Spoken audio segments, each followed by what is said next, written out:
भाजपा झूठा और लबड़ा का संगठन है।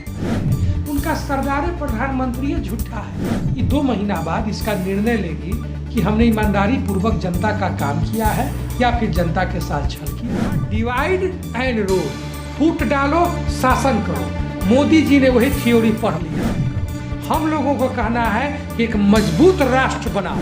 नौबतपुर में बेगो नदी में से टन के टन मिट्टी उठाया गया, वही सरमेरा रोड में डाल दिया गया, 3 दहाड़े घोटाला किया गया। कहाँ थे भारतीय जनता पार्टी के कार्यकर्ता? स्तर में नल तो लग गया लेकिन जल प्राप्त नहीं हुआ। मैं काजल स्वागत करती हूं आप सभी का प्रयास न्यूज में। आज हमारे साथ हैं विक्रम विधानसभा के MLA mister Siddharth Singh.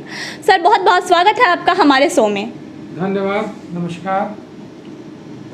Sir, आपसे हम सबसे पहले जानना चाहें कि इस बार का चुनावी मुद्दा क्या है?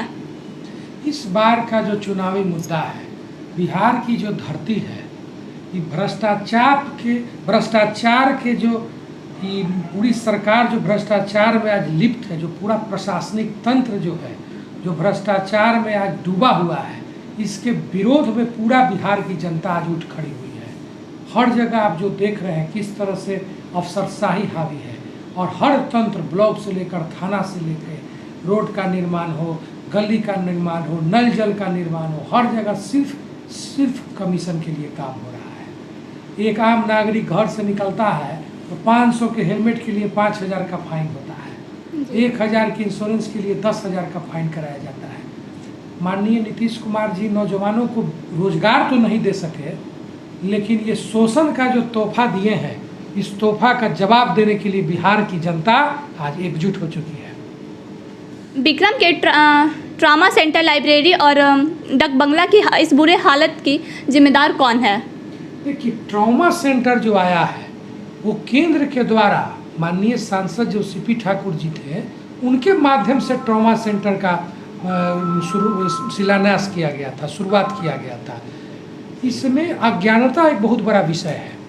जो भी योजना केंद्र सरकार के द्वारा है, उस योजना का जिम्मेवार माननीय सांसद है। सीपी ठाकुर जी ने योजना तो ले आए लेकिन उसको पूरा कर नहीं पाए। अब अभी के जो सांसद हैं, पिछले 6 साल से हो या 8 साल से हो, 10 साल से हो, ये तत्परता के साथ इसको लोकसभा में उठाएं और इसके माध्यम से बिहार सरकार को सारी सुविधाएं उपलब्ध कराएं और ट्रॉमा सेंटर का शुरुआत करवाएं। ये विधानसभा में नहीं उठ सकता है। कोई भी केंद्र के द्वारा शुरुआत की गई योजना को बिहार विधानसभा में नहीं उठाया जा सकता है। ये जनता को भी समझाने की ज़रूरत है और आप लोगों को भी समझने की ज़रूरत है जी। कोई भी ऐसी योजना जो बिहार सरकार के द्वारा है, उसके लिए विधायक जिम्मेवार है।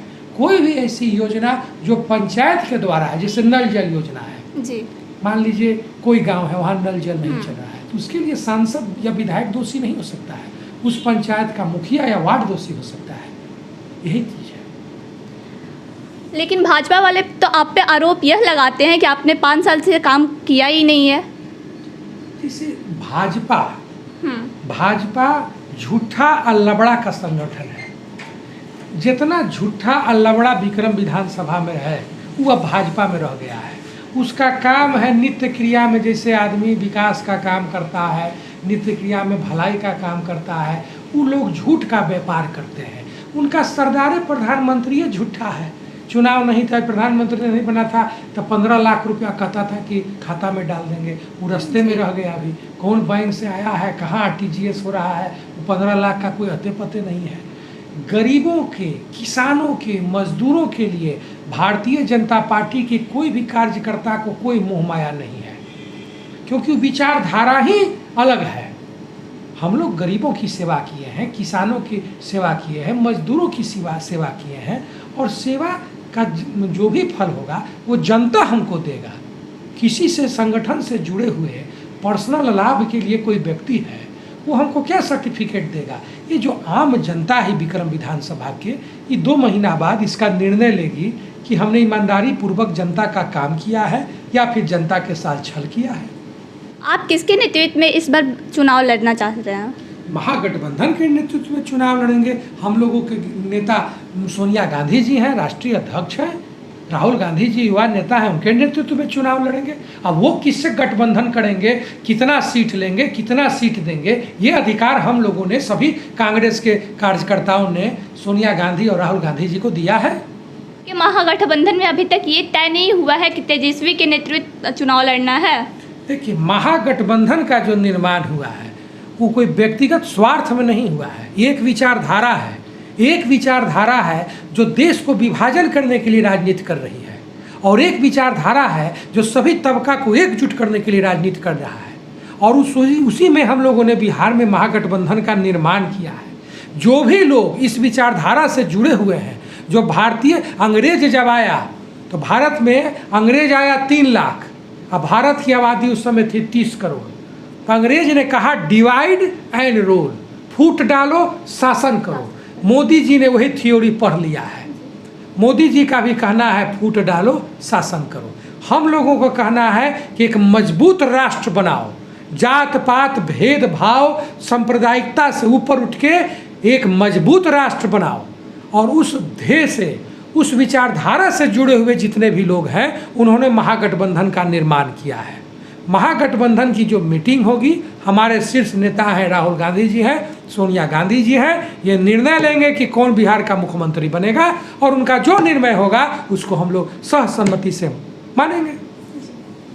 नीतीश कुमार के 15 साल व्यायाम 15 साल के मुद्दे पे आपका क्या राय है?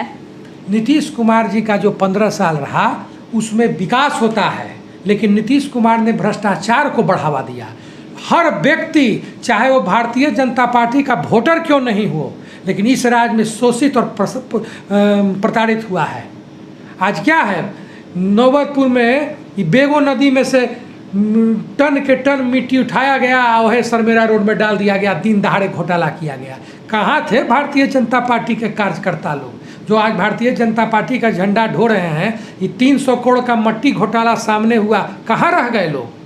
हर जगह लूट और भ्रष्टाचार है। पंचायत स्तर में नल तो लग गया, लेकिन जल प्राप्त नहीं हुआ। शुद्ध पीने का पानी आज सरकार नहीं दे पाई।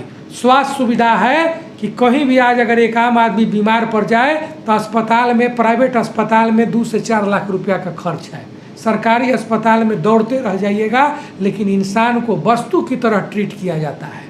आदमी अगर आज प्राइवेट अस्पताल में चल जाए तो इतना निरंकुश हो गया है आज अस्पताल कि जो काम 1 लाख में होना चाहिए उसके लिए 4 लाख देना पड़ता है। पूरे कोरोना काल में आप देख रहे हैं किस तरह से आदमी कुव्यवस्था के कारण, कोरोना के कारण नहीं मर रहा है, कुव्यवस्था के कारण लोग मर रहा है। इन 5 सालों में आपने विक्रम के युवाओं के लिए क्या किया? विक्रम को युवाओं को हमने जागृत किया, भ्रष्टाचार के खिलाफ लड़ने के लिए तैयार किया। आज विक्रम एक जागृत क्षेत्र है और इस क्षेत्र की जो जनता है वो सदैव जागृत रही है। ये क्षेत्र, विक्रम एक ऐसा क्षेत्र है जो अलग बगल के क्षेत्रों को भी गाइड करता है, और हर चुनाव हो, विधानसभा हो, लोकसभा हो, विक्रम के जो युवा हैं अगल बगल में भी अपना पहचान बनाए हुए हैं। हम लोगों ने एक कार्यकर्ता, हर गांव स्तर पर हम लोगों ने एक संगठन निर्माण किया, और संगठन का मुख्य काम रहा कि जहां भी आपको भ्रष्टाचार महसूस हो उसका विरोध करना हमारा कर्तव्य है।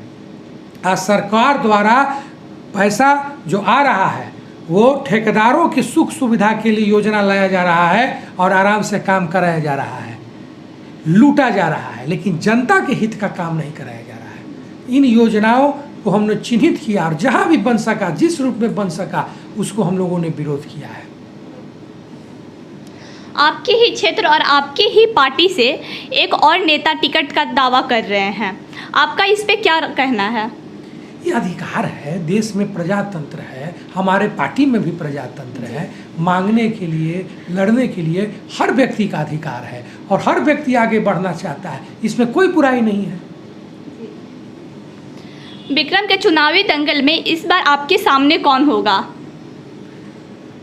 देखिए, चुनावी दंगल में कोई भी हमारे सामने होगा, लेकिन वो टिक नहीं पाएगा। जनता का पूरा पूरा आशीर्वाद मेरे साथ है और हमने जो अपने परिवार की तरह जनता की सेवा की है, किसान हो, मजदूर हो, गरीब हो, हर गांव, हर पंचायत में। पिछले बार भी हम चुनाव लड़े थे तो पूरे बिहार में एक रिकॉर्ड था, हम 4500 पंचायत में चुनाव जीते थे और 45,000 से विजयी हुए थे। इस बार भी मेरा विश्वास है कि कि जनता की जो मैंने सेवा की है, जो सम्मान दिया है, उसका आशीर्वाद जनता मुझे देगी और कोई भी सामने आएगा खड़ा नहीं हो पाएगा, जनता उसे खड़ा नहीं होने दे पाएगी। जी, आपका बहुत बहुत धन्यवाद हमारे साथ बातचीत करने के लिए।